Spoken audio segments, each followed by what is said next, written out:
A gente tem estudado a carta de Paulo aos Filipenses. Estamos no último capítulo e provavelmente no último encontro da gente aqui nesse texto e nesse tema. O tema tem sido a teologia da alegria, a alegria real em face ao sofrimento, porque a vida não é mole para ninguém. Crise todo mundo passa, mesmo quem tem fé ou mesmo quem não tem fé, quem é crente, quem é descrente, quem é o que for, rico, pobre, todo mundo passa crise. E passar pela crise, sendo uma contingência humana, vai requerer dispositivos. Algumas pessoas pensam que vão poder se garantir nos seus bens, nas suas competências, mas o fato é que a verdadeira alegria só vem de um chamado Jesus Cristo. É por isso que Paulo desenvolve essa história, essa teologia, numa prisão. Ele está talvez numa das piores fases da sua vida, crise por todos os lados. Da perspectiva humana, se a gente se colocasse no lugar de Paulo, talvez a gente pudesse pensar assim: o que é que eu fiz da minha vida? Eu era um homem rico, com uma boa reputação, um homem cheio de credenciais. Eu estava crescendo na religião, quando de repente naquele dia lá, eu conheci Jesus, mudei minha perspectiva de vida, passei a viver para Jesus, e parece que a coisa degringolou, porque eu comecei a ser maldito por aqueles que me apreciavam, eu comecei a ter perdas financeiras significativas, eu comecei a sair de cidade em cidade, e agora, injustamente, de maneira que não há como explicar, eu estou preso aqui num lugar decrépito, de muita crise, de muito sofrimento, já estou velho. Então, o que é que eu fiz da minha vida? Numa perspectiva bem humana, se ele medisse a sua história pelo sucesso que normalmente se mede a história de um homem, Paulo, ali naquela prisão, pensando que a maioria dos seus companheiros já tinham lhe abandonado, pensando no frio que ele passava, a pobreza que lhe era peculiar e também o desprezo das instituições, ele poderia estar pensando: eu fracassei, eu fiz a pior jornada. Mas o apego de Paulo a Jesus é tão profundo que ele diz logo no começo dessa carta que para ele o viver é Cristo e o morrer é lucro. E enquanto ele está ali naquele calabouço, algemado, ele certamente está mais próximo de Jesus do que nunca. E a alegria no Senhor tem fortalecido seu coração. E ele está escrevendo para pessoas livres, que vivem numa cidadela chamada Filipos, uma cidade que era no modelo de Roma. É como se tivessem tirado uma cópia de Roma e colocado ali. E aquela cidade de Filipos, onde as pessoas que nasciam já eram consideradas cidadãos romanos, naturalmente, tamanha intimidade que havia com o império. Paulo está escrevendo para aquele povo a respeito de uma alegria. Aquele povo que era culto, aquele povo que tinha riqueza, aquele povo que estava liberto, aquele povo que talvez tivesse uma boa reputação diante do Império Romano, uma boa reputação diante de todas as outras cidades, afinal de contas são cidadãos romanos que moram ali. Paulo está escrevendo para eles, que também têm suas crises, não tão graves quanto as crises que Paulo está passando, mas certamente Paulo tinha uma proximidade de Jesus tão mais profunda, que ele está escrevendo para os libertos, dizendo para eles: é assim que a gente é feliz, não é tendo tudo, provando do bom e do melhor dessa terra, tendo garantias e tendo uma boa reputação.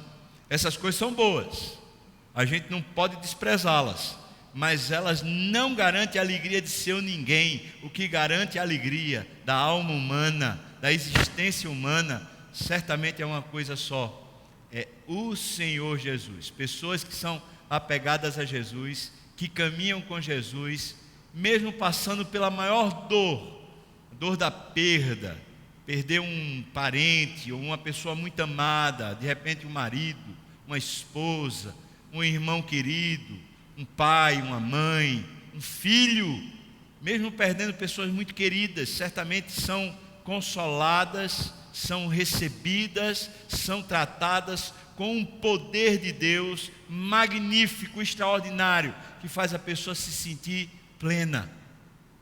Diria até a palavra real que se encontra no texto: feliz. A pessoa estaria feliz passando pelas piores crises. Quero convidar você a abrir a sua Bíblia na carta aos Filipenses, capítulo 4. Nós vamos ler esse capítulo 4 todo. Vamos estar encerrando hoje, se Deus assim permitir, essa epístola, a teologia do sofrimento, a teologia da alegria em face ao sofrimento.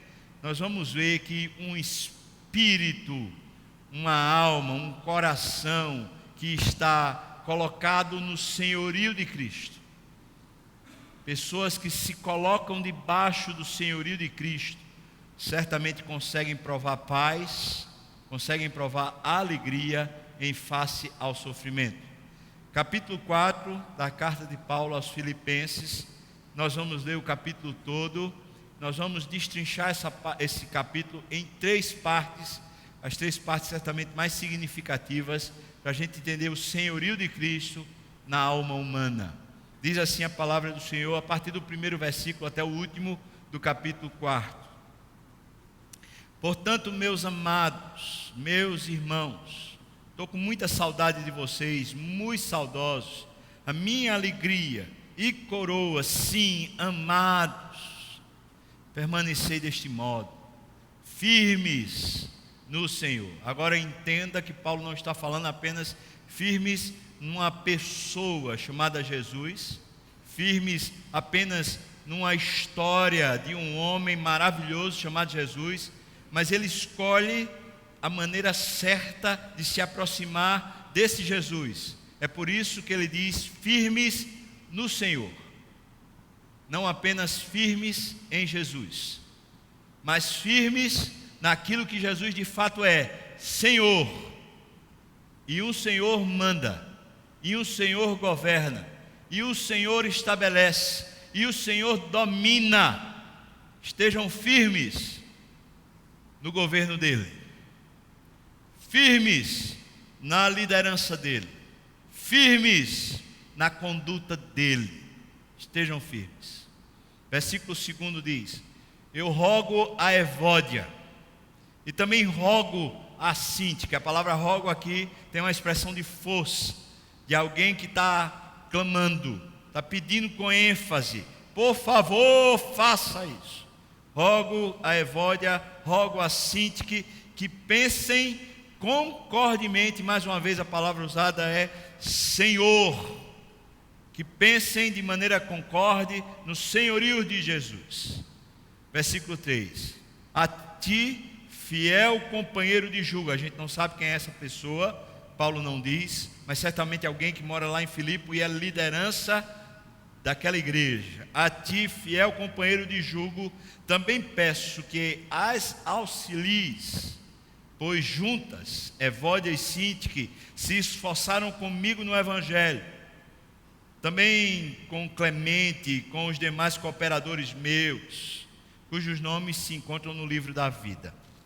Versículo 4: alegrai-vos sempre no Senhor. Evódia, Sintique, companheiro fiel, Clemente, meus companheiros, aqueles que estão comigo, alegrai-vos sempre no Senhor. Outra vez vos digo, alegrai-vos. Seja a vossa moderação, a palavra moderação é integridade, seja a vossa integridade conhecida de todos os homens. Perto está o Senhor. Não andeis ansiosos de coisa alguma.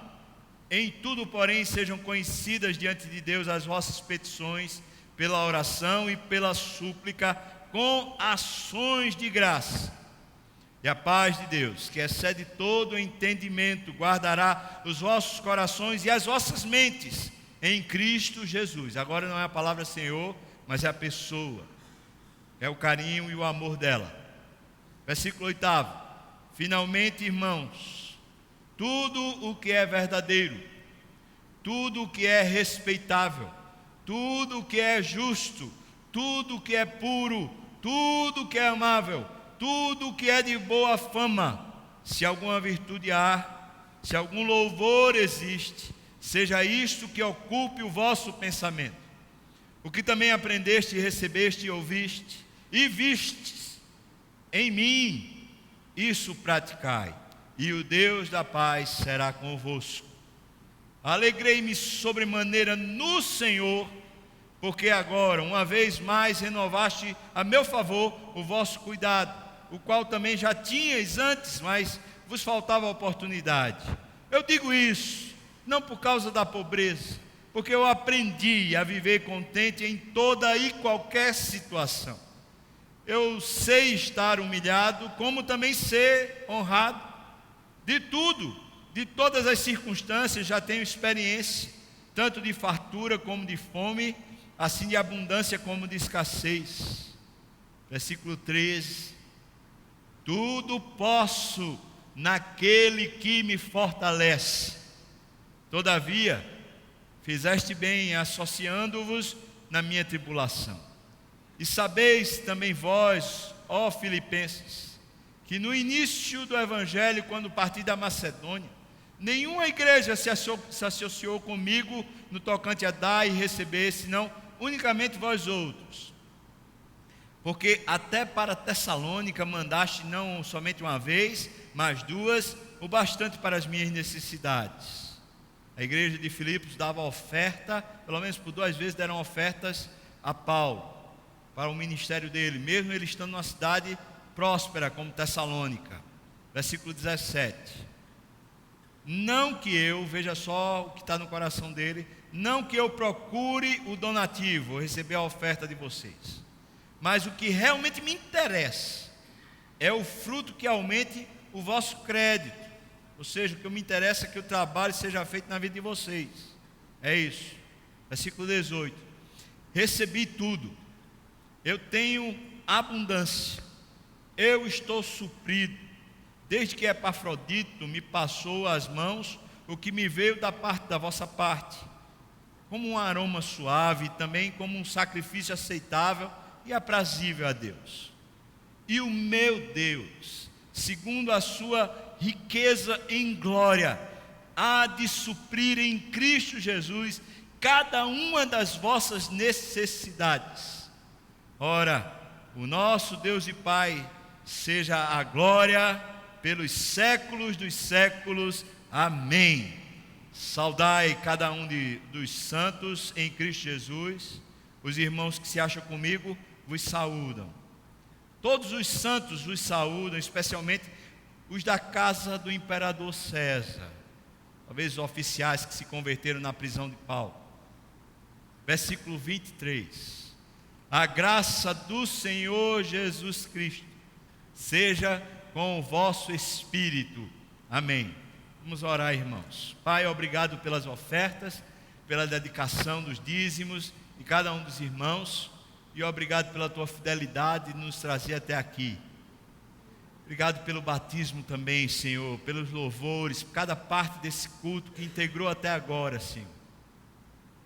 Peço ao Senhor, nós lemos a tua palavra, que por misericórdia e graça aplique a tua palavra agora a nós. Senhor, nós precisamos de ti. E como precisamos de ti, Senhor? Tenha misericórdia, Deus, de mim. Sabes como eu sou falho, pequeno e não tenho competência para ensinar a tua palavra.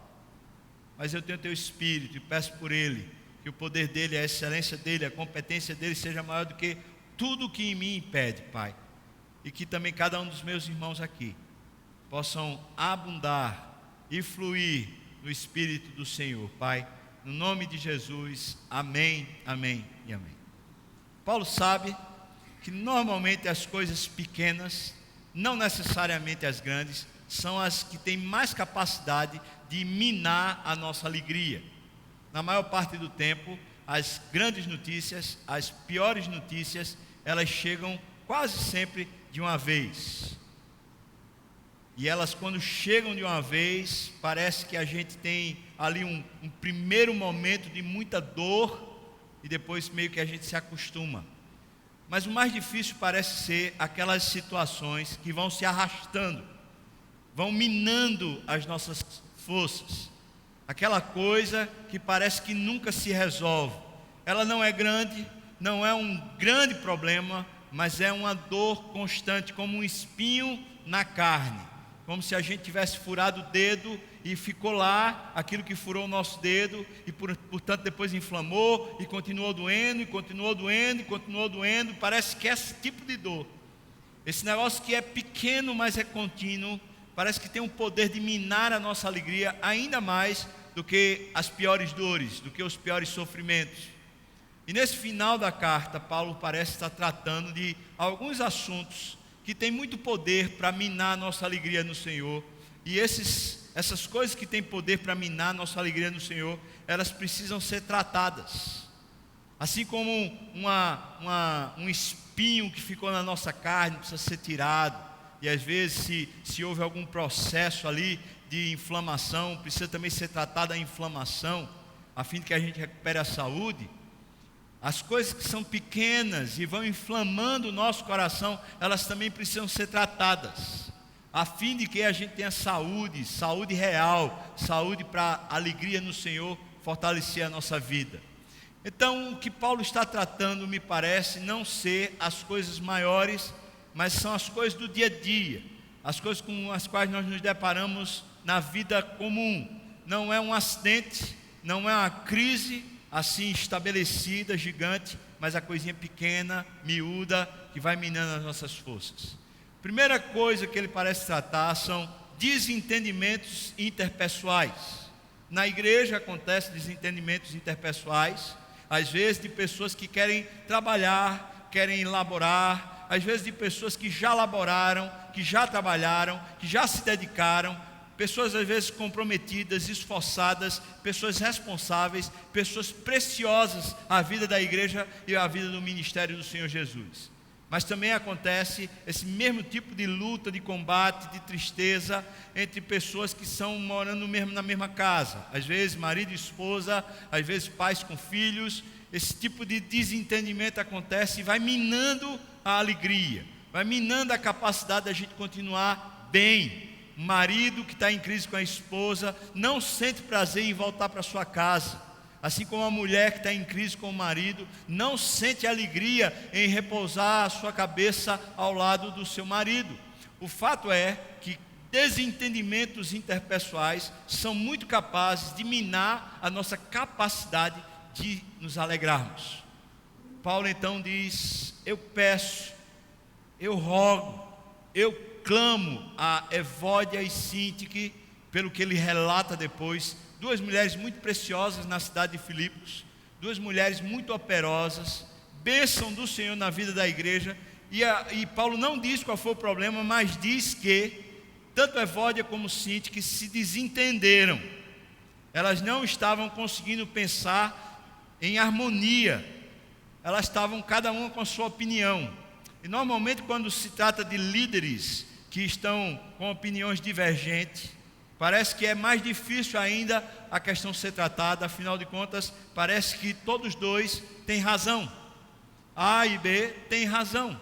Evódia deve ter razão, senão Paulo não teria dito para ela ceder.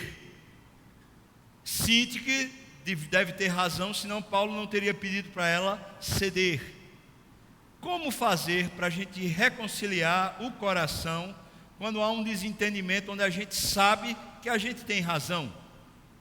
Como fazer para nossa alma voltar a ter alegria, inclusive em estar bem com o próximo?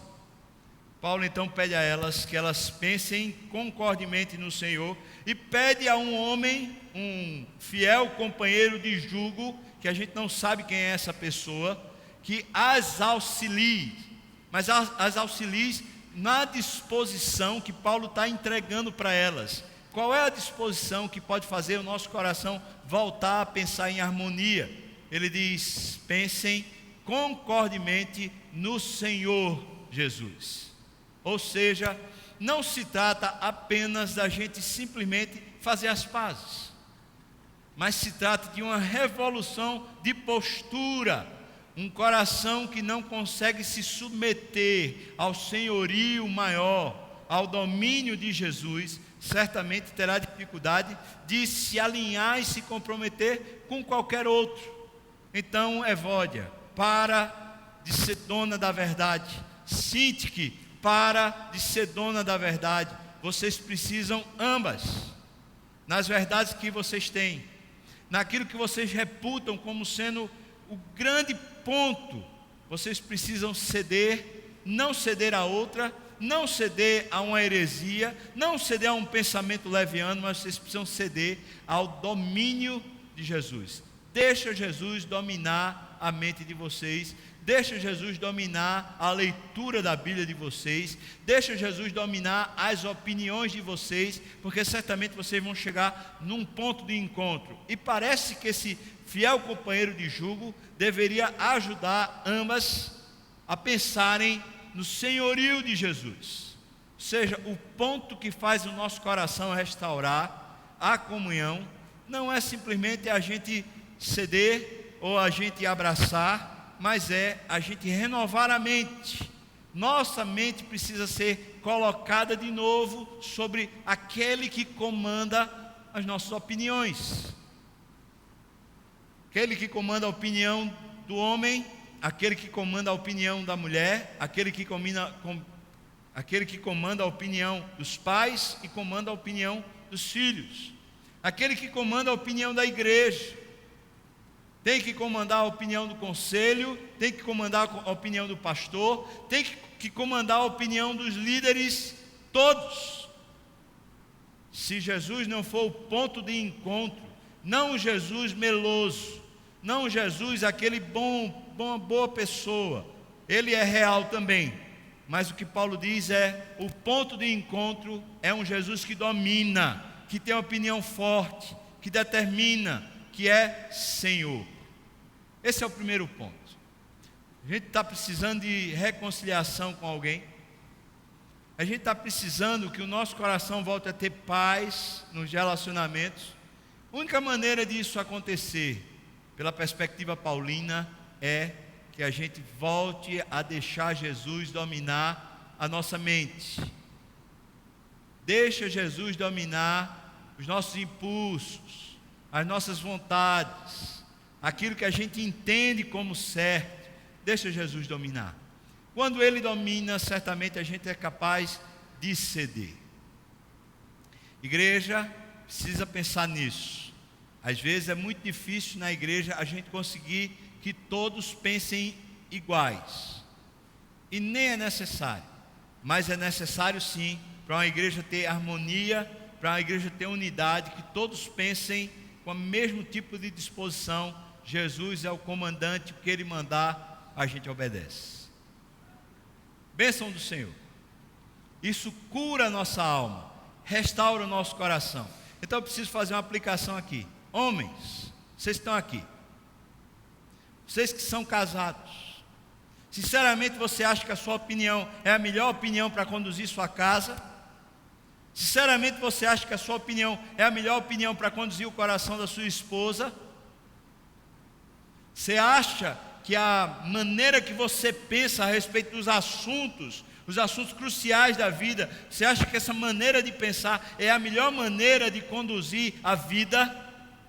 Às vezes os homens são muito brutos, às vezes são muito ausentes, às vezes os homens normalmente não são de sentir, ou de pelo menos pensar no sentimento que envolve as questões. Muitas vezes os homens são mais frios, mais calculistas e muitas vezes mais indiferentes, sem sensibilidade quase zero. Irmãos, será que essa é a melhor maneira? Será que esse tipo de pensamento que domina nosso coração a respeito do reto, a respeito do certo, a respeito do que tem que ser, será que isso é a melhor maneira da gente conduzir a nossa casa? Mas é o meu direito, mas eu li a Bíblia diz assim, e muitas vezes por causa daquilo que a gente diz que é direito, daquilo que a gente diz que é o que a gente concorda, o que a gente pensa, o que a gente estabelece, que a crise se estabelece porque a gente não consegue submeter a nossa mente e coração ao Senhor. Mulher, deixa eu perguntar a você também.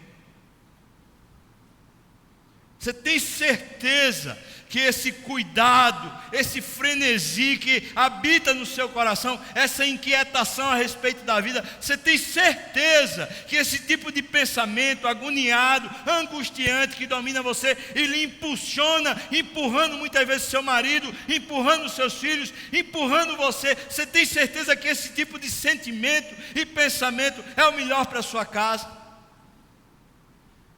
Quando você inquieta, agonizando, cheio de inquietações, você simplesmente condena, você acusa, você murmura, você vai contra, você se indispõe. Tem certeza, mulher, que esse tipo de coração é o melhor coração para conduzir, para guiar a sua casa?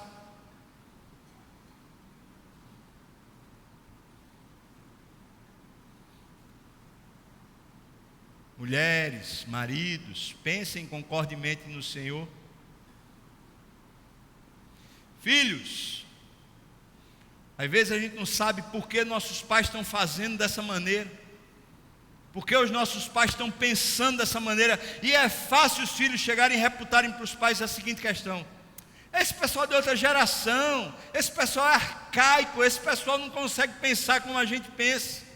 E sob essa perspectiva, de repente, uma modernidade, de uma nova maneira de pensar e estabelecer suas razões, vai desprezando o pensamento do outro. Mas eu quero perguntar para você, filho, será que essa maneira de interpretar a vida, essa maneira muitas vezes inconsequente, se deixando levar simplesmente pelos apetites, pela vontade do coração, será que essa é a maneira melhor de conduzir a vida? Será que o seu futuro vai estar em boas mãos à medida que você não tem um freio do seu pai e da sua mãe? Pais, a Bíblia fala: não provoqueis a ira aos vossos filhos. Será que essa maneira, muitas vezes uma maneira mecânica de tratar os filhos, muitas vezes uma maneira distante, uma maneira compensatória, simplesmente ficar dando presentes para os filhos, mas nunca toma parte do coração, da mente, daquilo que guia a alma do filho, nunca faz parte da história? Eu quero perguntar, pais, você que dá e você que tira, você que impõe e você que abre mão e deixa o laissez-faire, eu quero perguntar para você, pai e mãe, essa é a melhor maneira de guiar seu filho? Os impasses, sejam de gerações, seja marido e mulher, familiar, seja dentro de igreja, liderança, seja lá no escritório, os impasses que muitas vezes estão minando a alegria da nossa vida, é porque nós não nos submetemos ao Senhor, que pode simplesmente equacionar nossa alma e dizer: tem tranquilidade que eu estou no comando, o caminho é por aqui, vamos embora. Vamos hastear a bandeira de paz? A bandeira de paz não é hasteada para o outro ver. A bandeira de paz é hasteada para ter paz. Simplesmente você hasteia na sua consciência, no seu coração, dizendo: Deus, eu quero que o Senhor domine essa causa, essa questão, esse problema, essa luta, esse impasse, por favor, domina.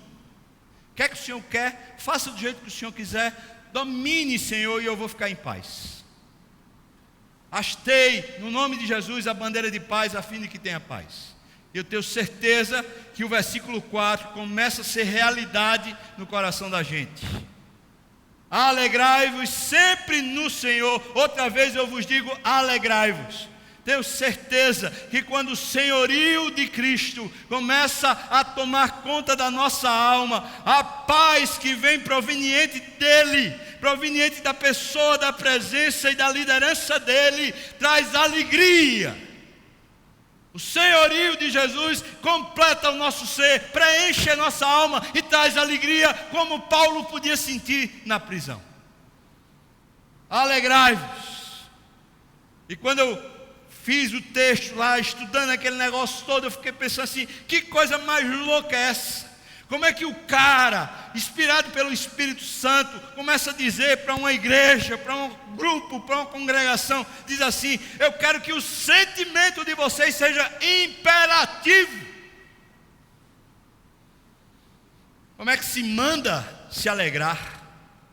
Parece uma coisa impossível, afinal de contas, quem é que comanda os nossos sentimentos, as nossas emoções? Mas quando a mente, o nosso ponto de vista, está sendo dominado por Jesus, é bem fácil que os nossos sentimentos venham a reboque, sendo conduzidos e guiados por Jesus. Alegrai-vos sempre no Senhor, outra vez vos digo, alegrai-vos. Esse é o primeiro ponto, situações que são cotidianas, rotineiras, que parecem minar a nossa alegria. Primeira situação, desentendimento interpessoal, tem capacidade para fazer a gente mais triste e perder a alegria. Mas a segunda situação, ele diz que é ansiedade. Ansiedade. Não andeis ansiosos de coisa alguma. A ansiedade não tem gênero, não tem situação financeira, não tem graduação, não tem competência. A ansiedade é um problema na alma humana, e foi gente que é ansioso. Alguns são mais ansiosos, outros são menos ansiosos. Alguns revelam mais ansiedade e outros conseguem, parece que, esconder mais. Mas aqueles que escondem mais, parece que têm mais doenças do que aqueles que revelam ansiedade. Como é que se revela a ansiedade? Às vezes se revela a ansiedade com uma constante inquietação, se falando demais e muitas vezes se murmurando demais. Outra maneira de revelar a nossa inquietação, a nossa ansiedade, roendo unhas. Outra maneira de revelar a nossa inquietação, a nossa ansiedade, é quando a gente se põe ao labor, ao trabalho, a gente corre atrás. Como é outra maneira da gente manifestar a nossa ansiedade? É muitas vezes quando a gente começa a cooptar pessoas, a fim de ter segurança, a gente vai cooptando pessoas, vai abrindo mão até dos nossos valores, a fim de cooptar pessoas. Como é outra maneira da gente revelar a nossa ansiedade? É quando a gente põe em alguma outra coisa a nossa segurança. Por exemplo, quando a gente põe no dinheiro a nossa segurança e a gente começa a amontoar. A gente amontoa, vira avarento e a gente vai amontoando, como se aquele dinheiro fosse a garantia da nossa vida. Também podemos revelar a ansiedade através de adoração de ídolos. Estamos inquietos, inseguros, então a gente paga a penitência. E a gente às vezes quer, pela lei do mérito, olha, eu fiz o que eu tinha que fazer, eu cumpri as minhas obrigações. A gente quer que Deus então se apiede de nós e venha ao nosso encontro e faça alguma coisa favorável. A ansiedade certamente é uma força motriz na nossa alma. Ela mexe você.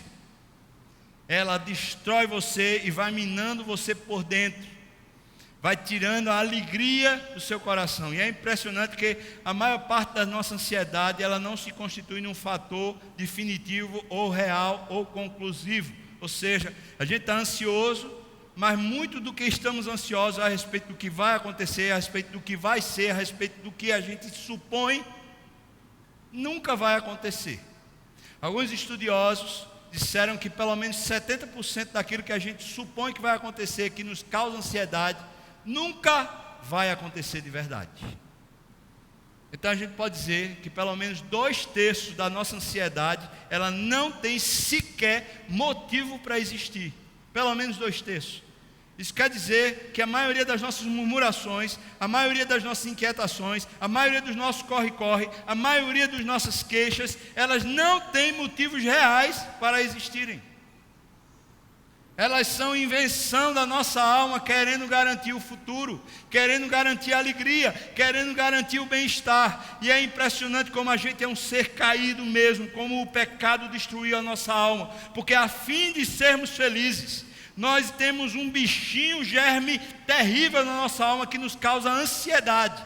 É para sermos felizes que somos ansiosos. A gente quer garantir, a gente quer cercar, a gente quer proteger para que a gente esteja bem. E a fim de estar bem, a gente fica mal. É impressionante. Paulo diz, para com isso. Para com a ansiedade. Enquanto você mantiver a ansiedade dominando o seu coração, você certamente vai acabar mal. Mas, pastor, Paulo, apóstolo, pelo amor de Deus, como é que eu lido com esse negócio? Ele fala: ora, ora. Você tem um Senhor.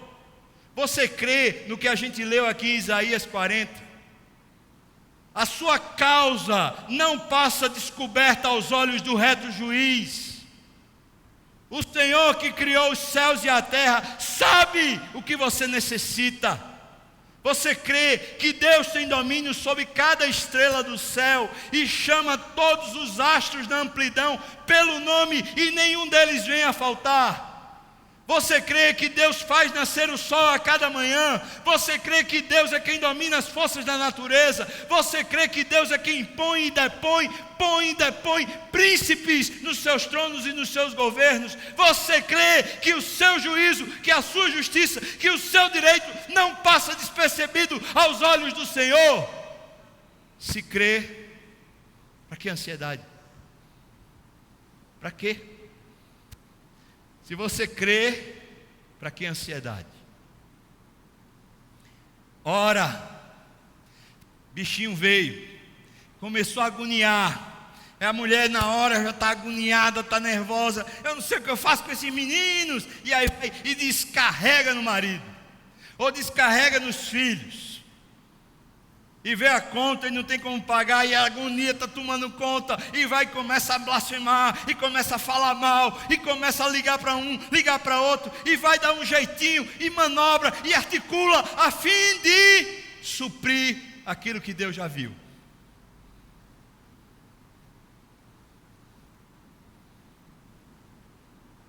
Não andeis ansiosos. Isso tira a sua alegria. Mas, ora, fala com Deus. E o texto diz assim, que no final da oração, dê ação de graça. Louve a Deus, bendiga o nome do Senhor. Muito obrigado pelo teu carinho. Pelo menos o Senhor ouviu. No mínimo, o Senhor ouviu.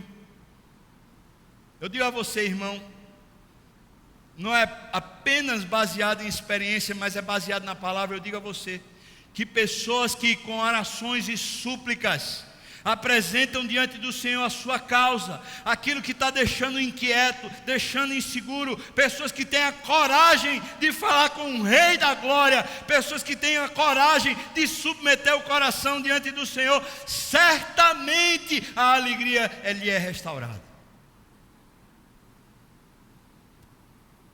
No mínimo, a ansiedade habita no coração que não ora. A ansiedade tem a sua capacidade de se proliferar no coração que não consegue falar com Deus, não consegue bem dizer a Deus, por isso não consegue crer em Deus. Ora, aí você vai dizer, tá certo, eu vou orar, tá bom. É assim, pastor? É assim, a Bíblia está dizendo que é assim. Está lá, agoniado. Meu Deus, eu não sei o que é que eu vou fazer aqui agora. Meu pai, vai orar? Fala com ele. Senhor, estou aqui agoniado, estou aperreado, esse negócio aqui é um problema real. Olha só. Às vezes nem é real, né? Mas a gente já imagina que é tudo real. Senhor, olha só, estou aqui agoniado, não sei o que é que eu faço. Meu filho está assim, meu marido está assim, minha esposa está assim. É o problema do dinheiro, é o problema da saúde, é o problema de... E vai.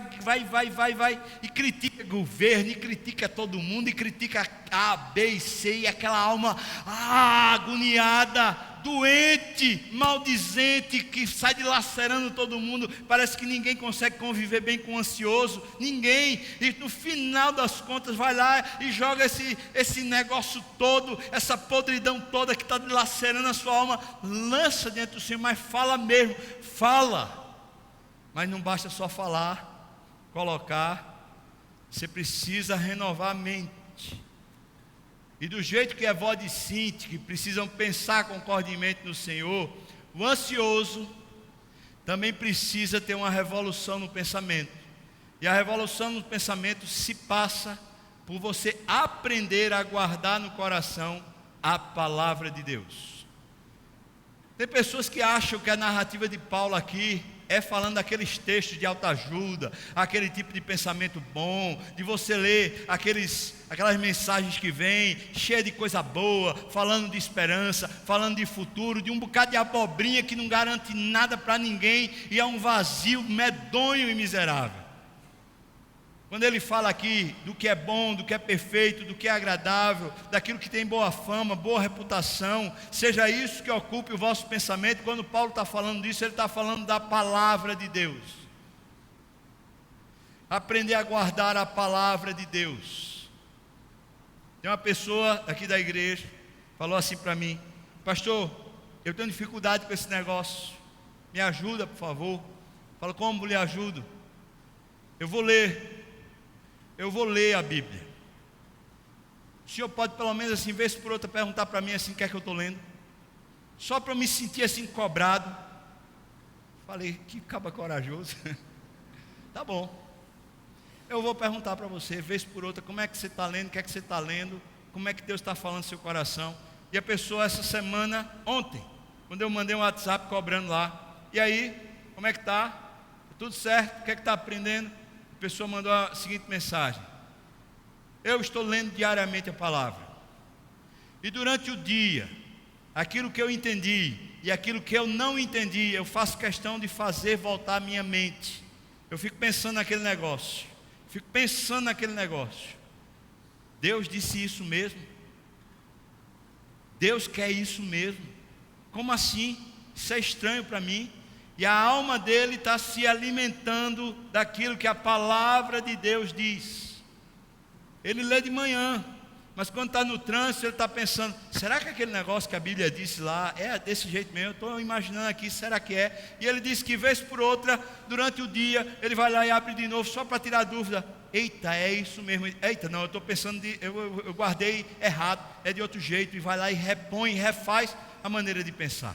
Irmãos, como a nossa mente é adestrada normalmente por aquilo que ocupa ela, se a gente tem ocupado a nossa mente com as notícias que a gente recebe, com os WhatsApps que a gente recebe, com o Facebook que a gente recebe, se a gente está adestrando a nossa mente continuamente com vaidade, com pesquisas de consumo, com interesses pessoais e vontades pessoais, se a gente está abastecendo a nossa mente o tempo todo com os interesses desse mundo, eu posso dizer para você que a ansiedade está sendo alimentada aos borbotões, ou seja, a gente vai ficar ainda mais ansioso do que o que a gente já está. Mas vai lá e ora. Além de orar, deixa que a sua mente seja revolucionada pelo exercício da palavra. E você pensa que existe uma pessoa que é mais culta do que outra? Você pensa que pastor, quando lê a Bíblia, já sabe o que a Bíblia está dizendo lá? Às vezes não. É por isso que antes de vir pregar, antes de preparar um estudo, antes de fazer qualquer coisa, seja pastor, seja um missionário, seja líder de grupo pequeno, seja professor de escola dominical, seja líder de ministério, seja quem for dentro da igreja, se quer falar a palavra com propriedade, precisa antes estudá-la, se deter no texto, procurar conhecer o texto. Mas fazer isso não é uma faculdade apenas para os pastores e para os líderes. Isso é o dever de todo homem que quer caminhar com Deus. Busca a palavra, irmão. Apega-te à palavra. Deixa a palavra começar a sondar a sua vida, analisar, rever, repensar. Deixa a palavra ocupar o seu pensamento. Quando ela ocupa o pensamento, seu coração é reformado e transformado. Terceiro assunto, por demais importante.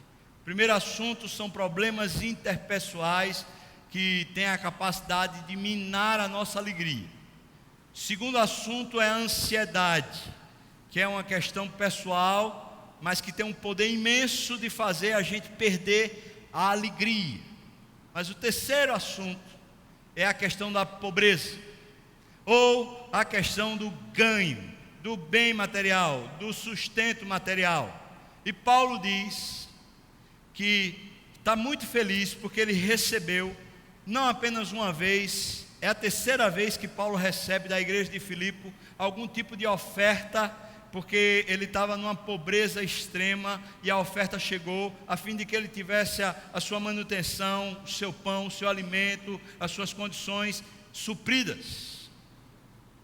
E Paulo poderia estar escrevendo para a igreja de Filipos e rasgando elogios, dizendo para eles que sem eles ele não conseguiria ter alegria. Se eles não tivessem se movido e dado oferta, ele não conseguiria ter alegria. Mas Paulo aproveita a experiência e diz para os Filipos: a minha grande alegria não é porque vocês renovaram o favor e o suprimento e a oferta para comigo. A minha grande alegria é que vocês aprenderam a usar os recursos de vocês a serviço do Senhor, na mordomia do Senhor, e portanto vocês estão reconhecendo quem precisa e quem não precisa. Eu me alegro com esse negócio, mas tem mais. Queria que vocês aproveitassem que estão aprendendo a mordomia, a fazer o exercício da mordomia cristã. Eu queria que vocês aprendessem a não depender dos recursos financeiros para serem felizes. Não dependam dos recursos financeiros para serem felizes. Pense num negócio fácil, é ou não é, irmão? Não dependam. Tem ou não tem, dá no mesmo. Você tem internet, não tem internet, dá no mesmo. Amém? Eu não falei nem de pão, irmão. Falei internet. Eu não vi um amém. Eu vi um riso. Você acredita? E acho que foi um riso nervoso. Você tem internet, não tem internet, dá no mesmo. Ter canal a cabo, TV a cabo, ou não ter, dá no mesmo. Agora eu vou apelar, e você vai dizer: eita, apelou para a ignorância. Mas vou apelar. Ter plano de saúde e não ter, dá no mesmo. Eu estou sentindo que o negócio está pegando. Dá no mesmo, irmão? Seja sincero. Ter um carro ou não ter o carro, ter que andar de bicicleta, andar de metrô e andar de ônibus na cidade de Recife, que coisa maravilhosa. Dá no mesmo. Amém, irmão?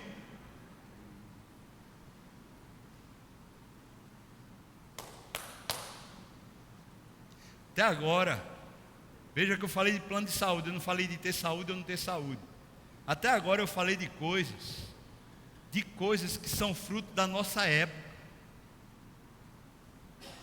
que quem viveu na outra geração não tinha e conseguia ser feliz.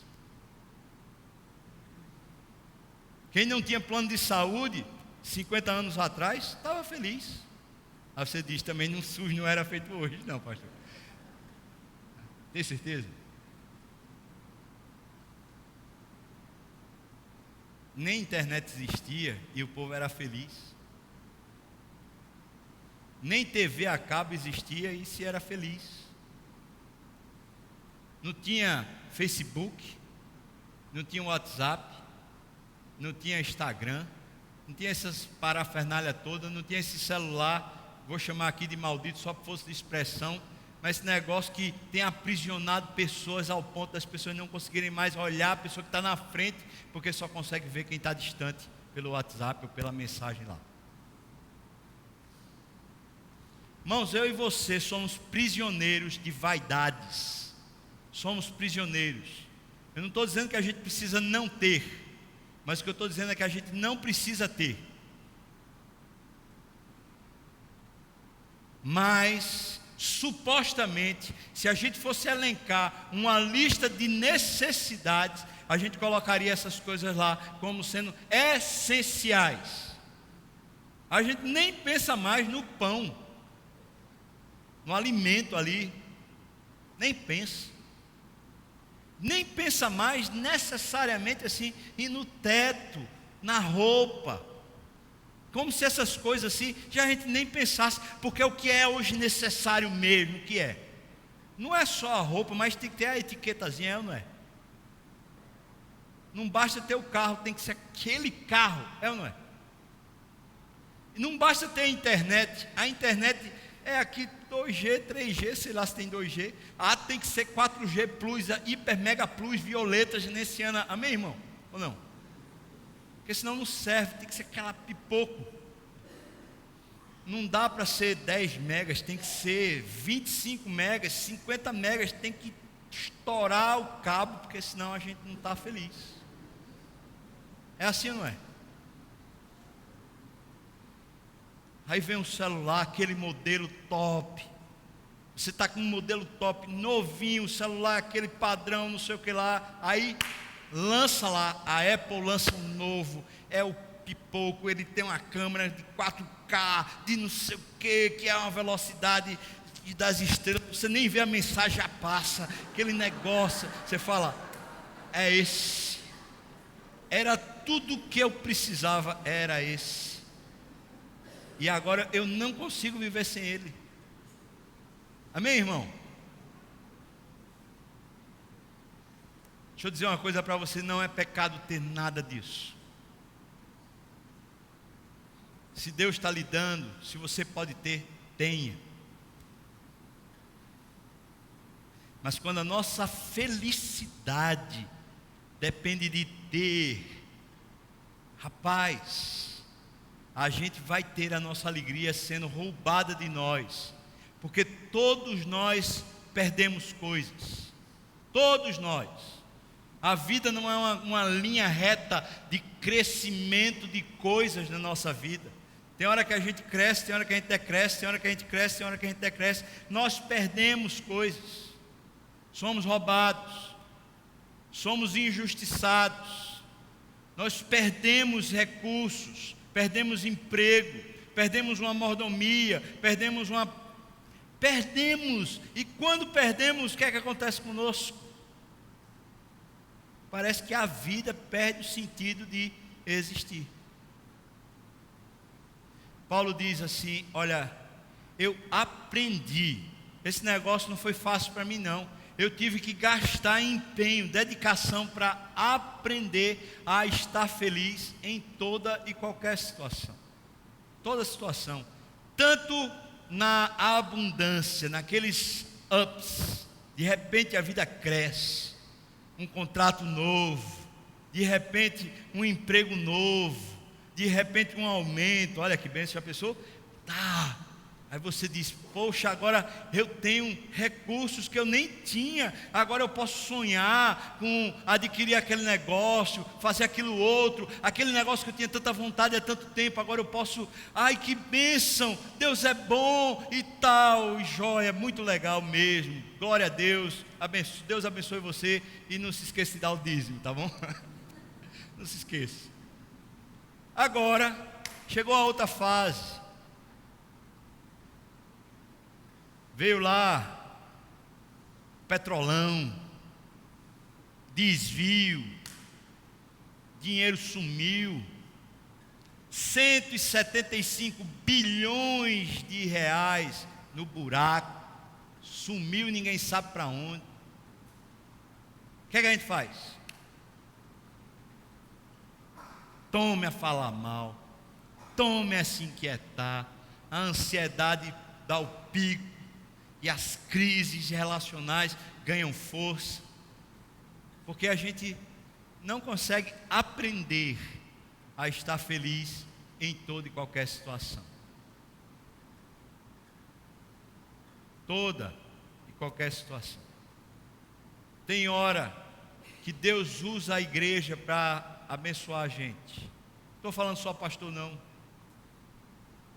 Acho que 2 semanas atrás eu estava ouvindo um irmão daqui da igreja dizendo que estava passando por um aperto, um problema, e orou a Deus e falou, Senhor, esse negócio aqui está difícil demais, não fecha a conta, eu não consigo, Senhor, o Senhor está vendo o meu esforço, minha dedicação, eu estou lançando diante do Senhor a minha ansiedade, porque eu não consigo resolver isso.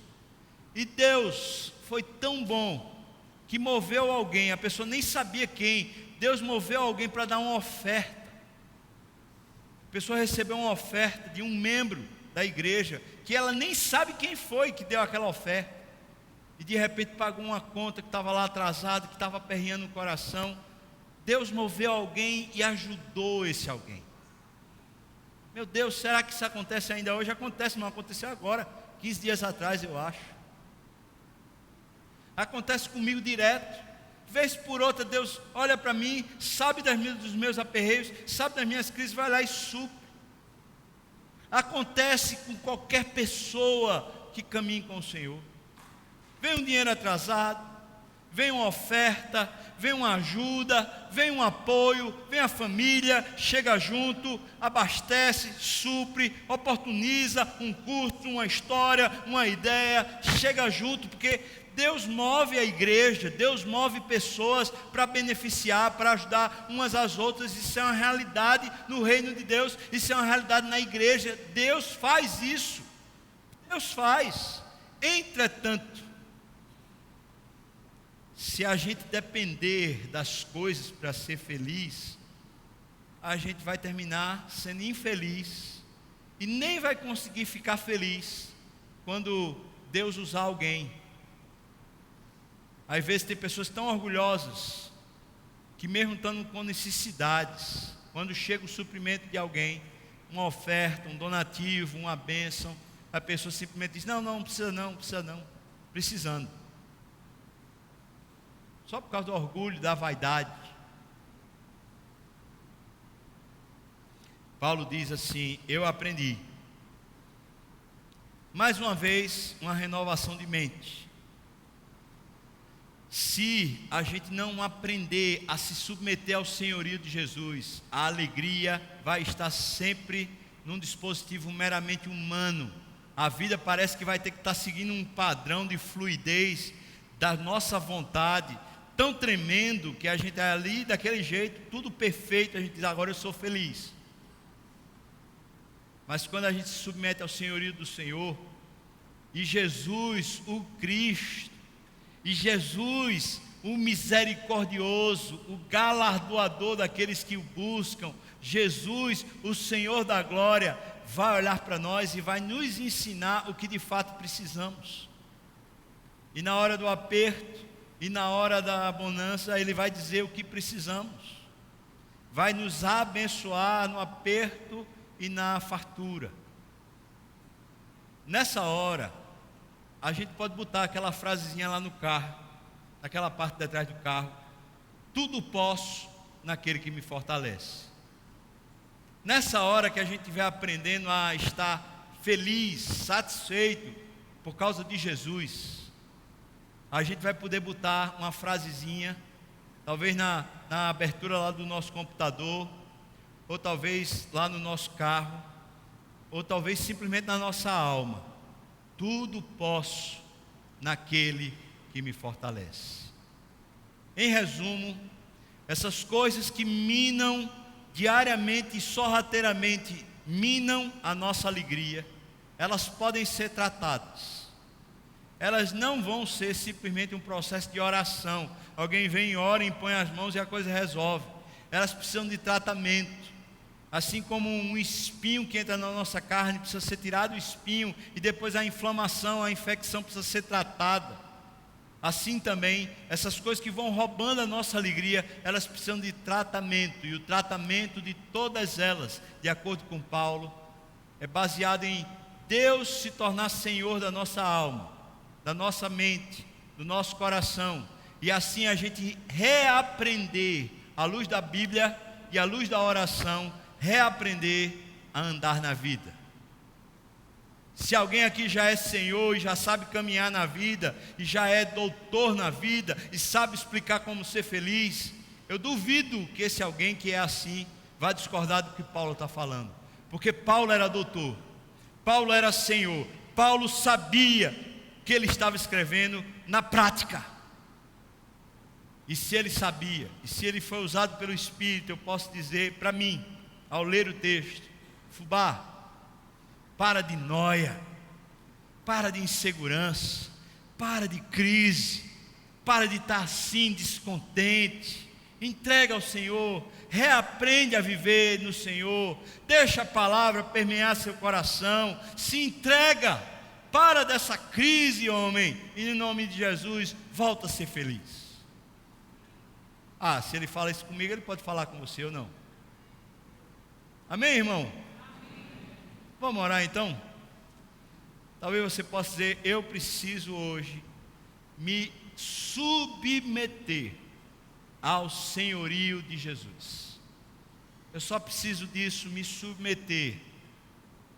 E você hoje talvez possa dizer: eu me submeterei.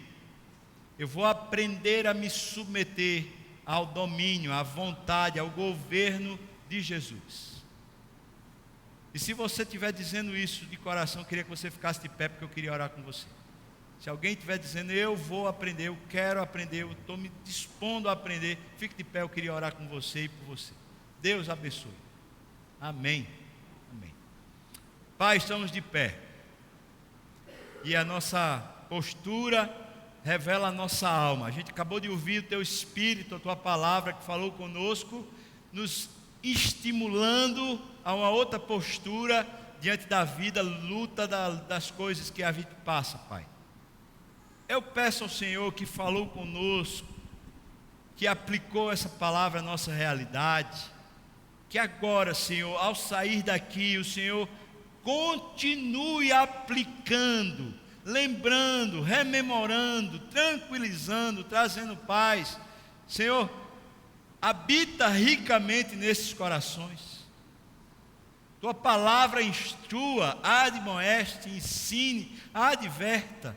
Senhor, no nome de Jesus, traz assim o Teu senhorio na prática a cada um dos meus irmãos que está de pé, assim como eu também. Eu te peço no nome de Jesus. Amém e amém.